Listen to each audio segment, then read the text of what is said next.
Greetings, everyone. So in this video, I want to talk about the good and faithing slaves in Matthew chapter 25. And of course, this is the parable of the talents, which follows the parable of the 10 virgins. So when we jump down to verse 19 here, but after much time, when the Lord of those slaves comes, this is according to when the Lord of the house comes. This is all the podium judgment, according to a reckoning, where we see here in verses 21 and 23, the same statement, "Well done, you good and faithing slave. You were faithing upon little. I will down establish you on many. Come into the joy of your Lord." So the word good here ties to the podium. 2 Corinthians chapter 5, verse 10, "For to all it is binding to be revealed to us in front of the podium of Christ, so that each one may fetch the things having become through the body, to which he practiced, whether good or malicious," which also ties to the resurrection of John chapter 5, verse 28 and 29. "Do not marvel at this, since the hour comes," hour, keyword, "in which all who are in the sepulchres hear on his voice, and those having done the good and faithing slave upon little, will go out into resurrection of life, and then those having practiced the malicious, practiced into resurrection of judgment."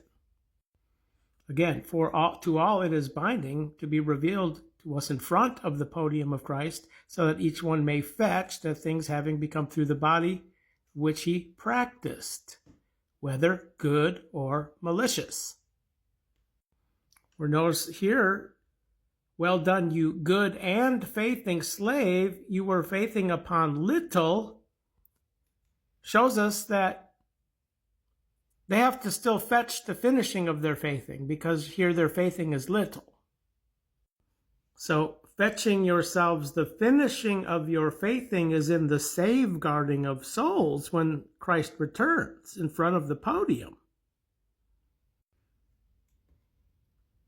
In front of the podium of Christ, so that each one may fetch the things having become through the body to which he practiced, whether good and faithing slave, or malicious.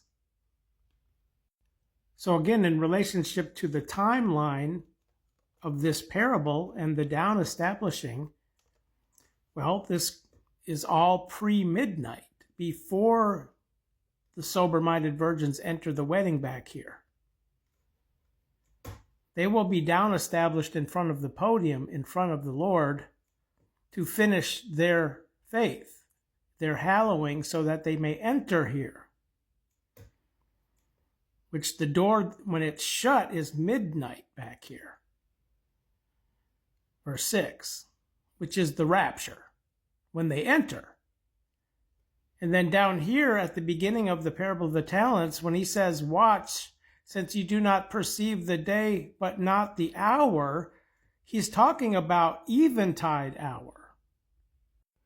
Mark 13:35, "When the Lord of the house comes at eventide," which has disappeared in Luke 12:38, where those perceiving and prepared come into the wedding feasts at the up-loosening, which Paul said, "If somehow I may get into the out-resurrection," which is Philippians 3:11, Philippians 1:23, which is much, much more better, where those who have to still fetch the finishing of their faith before they enter the wedding feasts at midnight, which concludes the second watch time, is the better resurrection concerning the good into life here. Or then we also have the third watch timers who will have to become faithing, which is the parable of the minas. Again, in the parable of the talents, which is all pre-midnight down establishing, they're told, "Well done, you good and faithing slave. You were faithing upon little."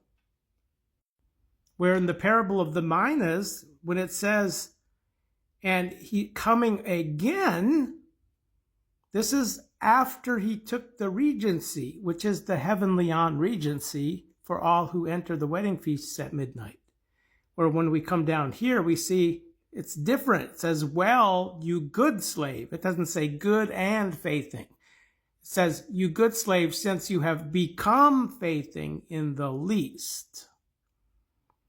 So this is still the podium concerning the good into life, because even my least brothers, Matthew 25:40, allot Aeonian life down here. But they're last. This is post-midnight context, which I've already talked about in other videos, but it's worth repeating. They allot the regency having been prepared from the downcast of the cosmos. Where in Ephesians 1:4, those who are outchosen before the downcast of the cosmos, not from, before, is according to the heavenlies on, which is a superposition, to uphead the all according to the mystery. So this is all pre-midnight context. The good and faithing upon little will come into the completion of the terms to uphead the all at midnight. This is the context of the heavenly on gift, Hebrews 6:4, and the heavenly on calling, Hebrews 3:1, who are saved into his heavenly on regency, 2 Timothy chapter 4, verse 18. So this is how we correctly cut the word of truth in understanding that the good and the faithing slaves who were faithing upon little vessels of oil, which affords them to be prepared to adorn their lamps to enter the wedding feasts at midnight when the door is shut. But prior to that is the down establishing. And this, again, is all in front of the podium of Christ as they fetch the finishing of their faithing and their hallowing. Where here, the evil and tarrying slave in verse 26, who did nothing with the talent, who tarried, well, when he's cast out into the outer darkness, he didn't fetch anything. So the talent is lifted from him, and then he's locked out of the wedding at midnight. So this evil tarrying slave is a third watch timer.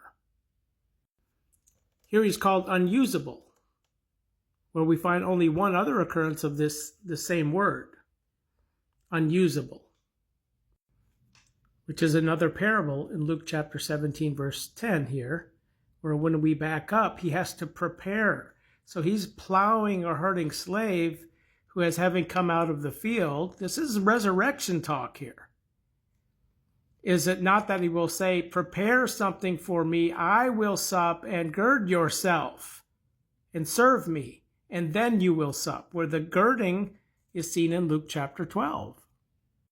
Verse 35, let your loins be girded, and have your lamps to be made burning, where their lamps are a smoldering linen wick now.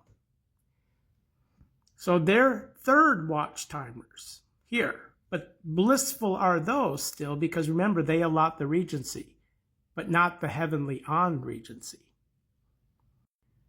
So this is just one example of how we correctly cut the word of truth to give ourselves standby approved to God as unashamed workers, so we are not locked out of the wedding feasts at midnight, which was the zeal of the Apostle Paul, to give standby to the one man, the bridegroom, to give as pure virgin standby to Christ, unashamed, good and faithing slave.